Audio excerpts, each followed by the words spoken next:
You may have heard the saying, bigger is always better. We as a society love the grandiose and large, elaborate, lavish things. We can think about the American dream, a working man and his adoring wife and two kids, always with a plentiful amount of food on the table and always looking to expand their riches. Elaborate displays of all sorts are sort of status symbol. To be wealthy is to be able to be wasteful to some degree, such as having multiple cars only to use one or two. Yet, on a smaller scale, we still see waste in our everyday lives.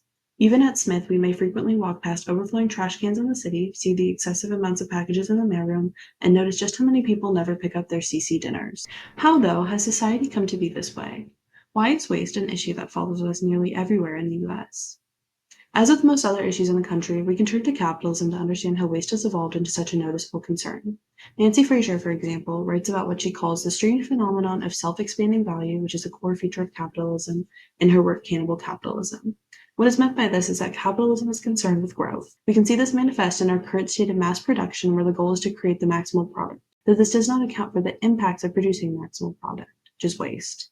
In our project, we wanted to focus on one way we see waste at Smith: food waste. While Smith seems to be concerned with waste as a whole and becoming more sustainable and eco-friendly, as we can see with the implementation of the geothermal energy project as well as compostable utensils and plates, their webpage on waste bears no mention of food waste specifically. Admin has not conducted much public effort to reduce food waste, though students have taken the initiative. And we want to highlight the work of these students to reduce waste, specifically an organization called the Food Rescue Network. Hence, we conducted interviews with members of the Food Rescue Network as well as dining hall staff to hear more about their experience with this organization and food waste as a whole at Smith. We spoke to two members of the Food Rescue Network, a student-run organization on campus that collects extra food from dining halls and donates it to the local food bank Manna. The first person we spoke to was Elena Roby, president of the organization's student-run board. The Food Rescue Network collects data so that they can track how much waste they divert on any given night. Last year, for example, they collected over 12,000 pounds of food that would have been otherwise wasted. Elena estimates that weekly, the organization diverts between 400 and 600 pounds of food from compost or landfills, and points out that since the numbers they're recording are so large, we can only begin to imagine how much food is actually being wasted. Elena is confident that the Food Rescue Network has had a huge impact on Smith's food waste. They not only divert hundreds of pounds of usable food from landfills, but they're able to help supplement the food bank Manna's menu, enabling Manna to ease up on the amount of food that they have to purchase and prepare in order to serve Northampton residents. There are still many changes that Elena hopes to see regarding the issue of food waste on Smith campus, however. This includes reducing the amount of meat we serve in Smith dining halls due to its detrimental impact on the environment. She also hopes that Smith Dining will phase unpopular meals off of the menu. Elena's biggest hope is that the Food Rescue Network will be able to begin to work with the campus center. Although it's difficult to parse out the network's role in mitigating the campus center's food waste, as everything they serve is made to order. The network is also always looking for volunteers. They hope to expand to collecting donations after lunch, not just dinner, as well as offering concrete suggestions to Smith Dining based on the data they track around what's wasted on campus. We also interviewed Annabelle Fletcher, a code data analyst of the Food Rescue Network. Annabelle discussed the data their organization has collected on food waste and offered their thoughts on how Smith can improve food waste. Like about 500 pounds per week. Right now we have a total of 3,800 pounds for the semester. So on an individual shift, maybe like anywhere from like 5 to like 30. Now that we've started doing catering rescues, I think it's had a huge impact, especially for that. Yeah, right. So we're also working on communicating with the dining halls about the data that we collect, to give them recommendations on how to reduce food waste by not making as much of what we're getting more donations of. But I mean, it's a whole lot of food that's been donated.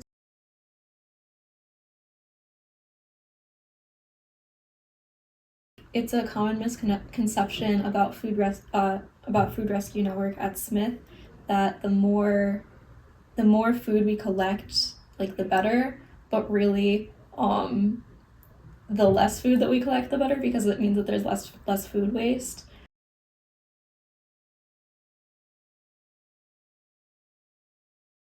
One thing is that a problem that the dining halls run into is that they don't know how much food to make.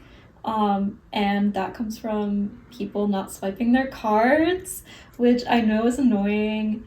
But yeah, I feel like we could totally um, make more of an effort to swipe our cards, especially since we have 5 meals a day. Like, it's not like we're gonna run out of swipes each day. And it just helps let the dining halls know patterns about how many people come through whenever they're serving each different type of food, and so then it helps them reduce waste in the future. We interviewed a couple members of the dining staff to see their perspective on food waste on campus. We interviewed Flora, a dishwasher in King Dining Hall, and asked her what she sees in the dining hall. Ooh, it's probably at least 10 pounds of food. So yeah, I have run into them a few times and I really support what they're doing, how they're taking a lot of the extra food that the kitchen has and bringing it to people who need it. Additionally, we spoke to Quinlan, the student work coordinator for NOJI, about what changes they hope to see to reduce food waste.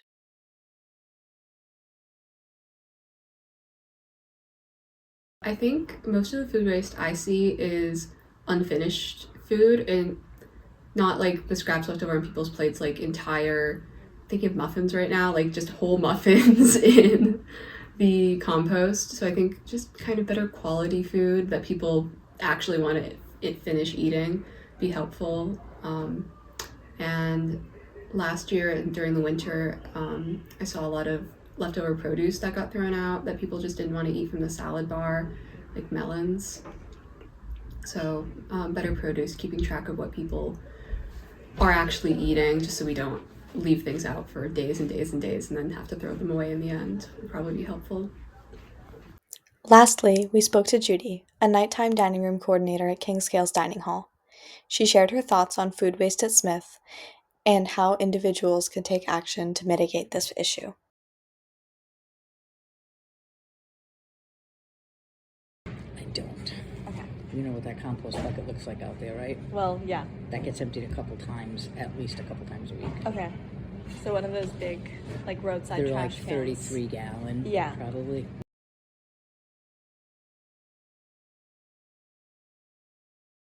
As far as the food that's left over, if we don't use it as a leftover, and food recovery does call, if it's something we can use as a leftover, we do keep some of it, Okay. but then we do give it to food recovery.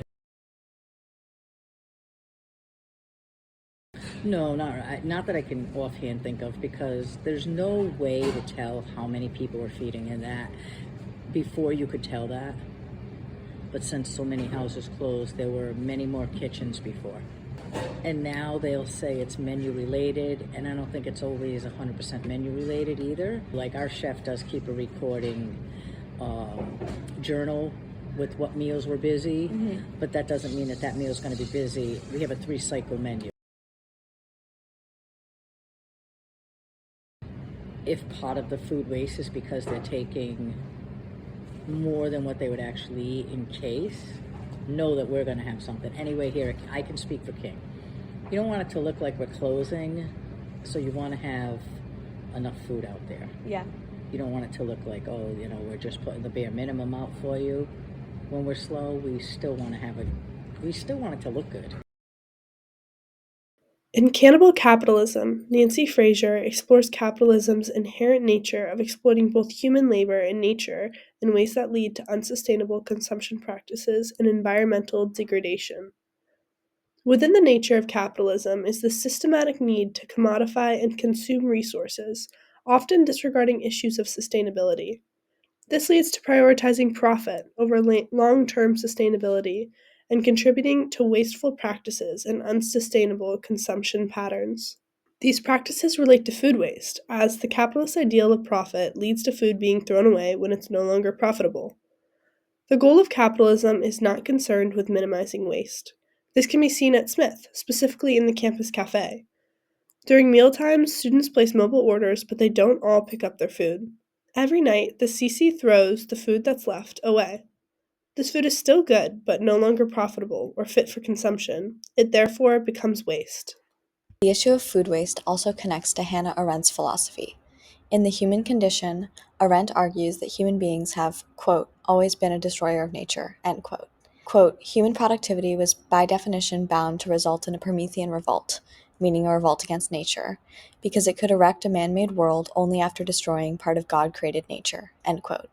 It is Arendt's belief that our instrumental powers are predicated on the exploitation of the natural world, that the violence we exert upon nature is so necessary to our identity that it is part of what makes us human.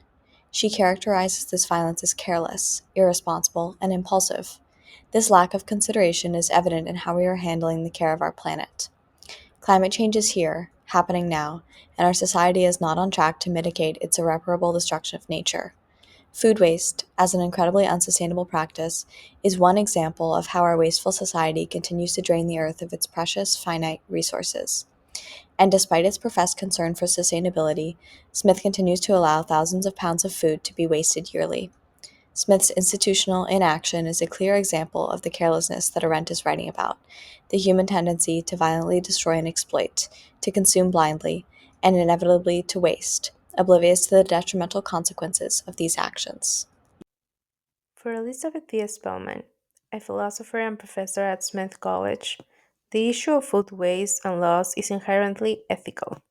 The stark asymmetry of the world is revealed through glaring disparities in food distribution, where some suffer from hunger while others treat food as disposable. In her book, Talks, Revelations in the Rubbish, Spellman highlights how the vast resources devoted to producing food in wealthy countries, like the United States and Britain, could instead be redirected to nourish the millions who lack adequate nutrition. The ethical critique of food waste underscores the imbalance. An abundance of food benefits a privileged few at the expense of others who endure starvation. Spellman also emphasizes the ethical implications of how food is sourced. She notes that, though it is true that such excess food might be plowed back into the land, to infer that therefore no waste is involved is to ignore the enormous cost of land, water, labor, and capital involved in producing the food to begin with.